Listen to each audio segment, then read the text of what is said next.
kapag utusan lang ng mga taong halang. Kung hindi niya susundin ay ikapapahamak na ang buhay niya. Pati ang kanang karapat dapat gawin ay gumawa ng planong matindi, malinis at talagang siguradong maitutumba ko to. Walang bakas, walang marka para iwas kaso.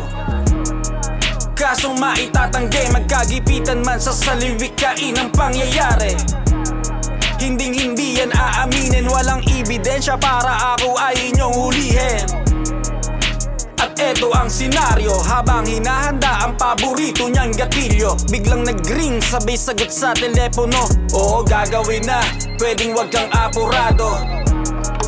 Bibigyan kita ng palugit, kung hindi mo magagawa yan, ikay mismo isasalangit. At wag na wag kalilimutan ano man ang mangyari. At wag na wag sasabihin kung sino ang nagpadali.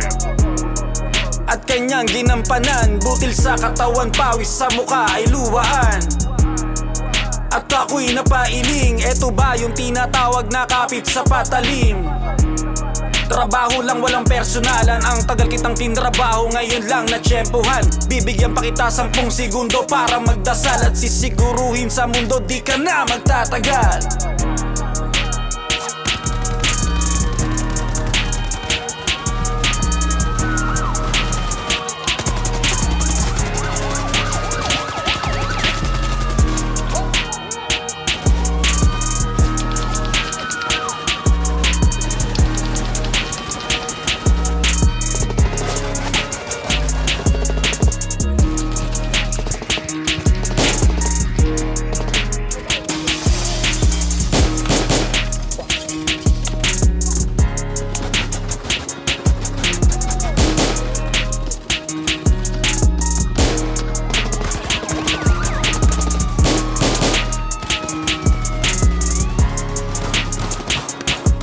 Patawarin mo po Ama sa aking mga nagawa. Pagkakasala di ko iniintindi kung mali o tama. Ang alam ko lang kumita ng pera at salapi, at puna ng barong-barong na pinagtagpi-tagpi. At may maihain sa kapiranggot na lamesa na siyang nagbibigay ngiti lalo sa isang pamilya na handa gawin ang lahat, mamutol man ang hilinga.